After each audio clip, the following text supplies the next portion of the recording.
നാളുകളുടെ കാത്തിരിപ്പിന് ശേഷം ഹോണ്ട ആദ്യത്തെ സ്പോർട്സ് ഇലക്ട്രിക് മോട്ടോർ സൈക്കിൾ പുറത്തിറക്കിയിരിക്കുകയാണ്.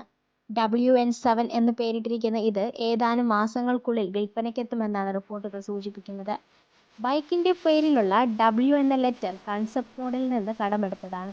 കൂടാതെ N എന്നത് നേക്കഡ് എന്നതിന്റെ ചുരുക്കമാണ്. അതുകൂടാതെ 7 എന്ന നമ്പർ മോട്ടോർ സൈക്കിൾ ഉൾപ്പെടുന്ന പവർ ക്ലാസിനെ പ്രതിനിധീകരിക്കുന്നു.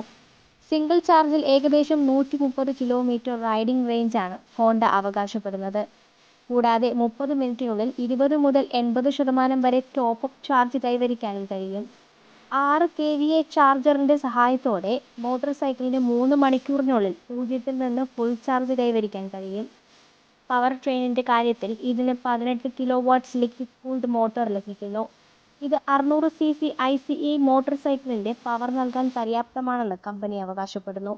ഈ ബൈക്കിന് 217 കിലോഗ്രാം ഭാരമാണുള്ളത്. അതല്പം കൂടുതലാണ്. WN7ന്റെ A1 ലൈസൻസ് പതിപ്പും നിർമ്മിക്കുമെന്ന് ഹോണ്ട സ്ഥിരീകരിച്ചു.